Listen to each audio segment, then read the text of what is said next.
আজিকালি আমি দৈনন্দিন জীৱনৰ বেছিভাগ কথা বতৰা হোৱাটছএপৰ জৰিয়তে পাতোঁ। সেয়া নিজৰ পাৰ্চনেল কথাই হওক, বিজনেছ কথাই হওক বা ছ'চিয়েল এক্টিভিটিৰ কথাই হওক। আমি বেছিভাগ কথা বতৰা হোৱাটছএপৰ জৰিয়তে প্ৰকাশ কৰোঁ আন এজনৰ লগত। এনেকৈ যদি কোনোবাই আপোনাৰ মৰমৰ হোৱাটছএপৰ একাউণ্টটো হেক কৰি ল'লে আপোনাক বাৰু কেনেকুৱা লাগিব? নিশ্চয় বেয়া লাগিব। চ' ফ্ৰেণ্ডছ, আজি আপোনালোকক দেখুৱাম কেনেকৈ আপুনি নিজৰ একাউণ্টটো প্ৰটেক্ট বা বচাই ৰাখিব পাৰে এজন হেকাৰৰ পৰা। চ' চাই থাকক ভিডিঅ'টো একেবাৰে শেষলৈকে।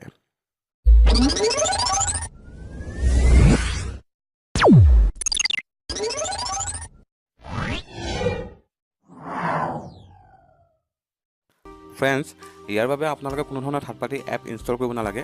এই ধুনীয়া ফিচাৰ্ছটো হোৱাটছএপৰ অফিচিয়েল এপ্লিকেশ্যনতে আছে, মানে আপোনালোকে যিটো এপ্লিকেশ্যন সদায় ইউজ কৰি আছে। এতিয়া মই মোৰ মোবাইলৰ স্ক্ৰীনটোত আহিছোঁ। আপোনালোকে প্ৰথমতে হোৱাটছএপৰ এপটো অ'পেন কৰি লওক। অ'পেন কৰাৰ পাছত ৰাইট ছাইডে আপোনালোকে দেখা পাইছে তিনিটা ডট থকা চিম্বলটো। সেই চিম্বলটোত আপোনালোকে ক্লিক কৰিব। তাত ক্লিক কৰাৰ পাছত আপোনালোকে ছেটিংছৰ অপশ্যন এটা দেখা পাব, যিটো শেষত আছে। তাত আপোনালোকে ক্লিক কৰি ল'ব।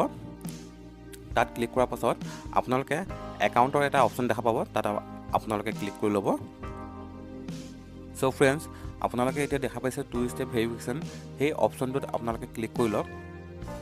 ক্লিক কৰাৰ পাছত আপোনালোকে এটা বাটন এটা দেখা পাব, য'ত লিখা আছে এনেবল। সেই বাটনটোত আপোনালোকে ক্লিক কৰি লওক। ক্লিক কৰাৰ পাছত এতিয়া তেওঁলোকে 6টা ডিজিটৰ পিন নম্বৰ তেওঁলোকে সুধিছে, যিটো পিন নম্বৰ আপোনালোকে এতিয়া ৰেজিষ্টাৰ কৰিব লাগিব। মানে যেতিয়া আপোনালোকে এই পিন নম্বৰটো ৰেজিষ্টাৰ কৰি ল'ব, তেতিয়া কি হ'ব, যেতিয়া আপোনালোকৰ একাউণ্টটো হেকাৰে যেতিয়া হেক কৰিব, তেতিয়া তেওঁলোকক এই পিন নম্বৰটো সুধিব। যদি তেওঁলোকে এই পিন নম্বৰটো নাজানে, তেতিয়াহ'লে তেওঁলোকে আপোনাৰ একাউণ্টটো হেক কৰিব কেতিয়াও নোৱাৰে। চ' বন্ধুসকল, আপোনালোকে এই যিটো পিন নম্বৰটো মাৰিব, সেই পিন নম্বৰটো ভালকৈ মাৰিব আৰু কাৰো লগত শ্বেয়াৰ নকৰিব। চ' মই এতিয়া এক্সাম্পল এটা দেখাইছোঁ। মই এটা পিন নম্বৰ এটা মাৰি দেখাইছোঁ, 1 2 3 4 5 6 1 2 3 4 5। চ' বন্ধুসকল, আপোনালোকক মই পিন নম্বৰটো কৈ দিছোঁ, বাট আপোনালোকে কেতিয়াও আন এজনৰ লগত পিন নম্বৰটো শ্বেয়াৰ নকৰিব। মই বাৰু এই পিন নম্বৰটো আপডেট কৰি দিম বাৰু, বাট আপোনালোকে কেতিয়াও কাৰো লগত পিন নম্বৰটো শ্বেয়াৰ নকৰিব। 6। এতিয়া আকৌ তেওঁলোকে ইমেইলটো সুধিছে। এতিয়া মই মোৰ ইমেইলটো পুট কৰি দিওঁ।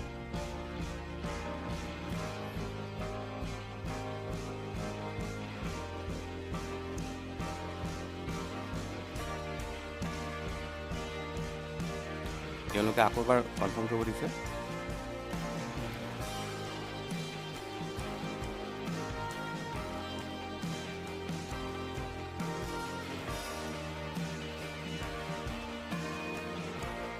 এতিয়া ফাইনেল ষ্টেজ মই এতিয়া ছেভ কৰি দিম। আপোনালোকেও ছেভ কৰি ল'ব। চ' বন্ধুসকল, হৈ গ'ল আপোনালোকৰ 2 ষ্টেপ ভেৰিফিকেশ্যন আপোনালোকৰ কমপ্লিট হৈ গ'ল। এই ফিচাৰ্ছটো মানে কি হয়, যেতিয়া মানে হেকাৰে যেতিয়া আপোনাৰ একাউণ্টটো হেক কৰিব, তেতিয়া তেওঁলোকক হয়তো পিন নম্বৰ সুধিব বা ইমেইল আই ডি সুধিব। ইমেইল আই ডি নুসুধে বাৰু। যদি ইমেইল আই ডি সোধে, তাৰপাছত তেওঁলোকক আকৌ পিন নম্বৰটো সুধিব। যদি তেওঁলোকে পিন নম্বৰটো নাজানে, তেতিয়াহ'লে আপোনাৰ একাউণ্টটো হেক কৰিব নোৱাৰে। চ' বন্ধুসকল, কেনেকুৱা লাগিল আজি আমাৰ এই ভিডিঅ'টো? যদি ভাল লাগিছে, লাইক কৰিব, কমেণ্ট কৰিব আৰু শ্বেয়াৰ কৰিব বন্ধুসকল। কাৰণ এই ভিডিঅ'টো বহুত ইম্পৰ্টেণ্ট ভিডিঅ', কাৰণ আজিকালি হোৱাটছএপৰ একাউণ্টটো বহুতেই হেক কৰি আছে। চ' আপোনালোকৰ যদি বন্ধু আছে, কিছুমান ফ্ৰেণ্ডছ আছে, ফ্ৰেণ্ডছটো আছেই চাগে, আজিকালি বহুতে হোৱাটছএপ ইউজ কৰে। চ' তেওঁলোকক শ্বেয়াৰ কৰক, যাতে তেওঁলোকৰ একাউণ্টটো প্ৰটেক্ট হৈ থাকে। চ' আজিলৈ আহিছোঁ। থেংকছ ফৰ ৱাচিং।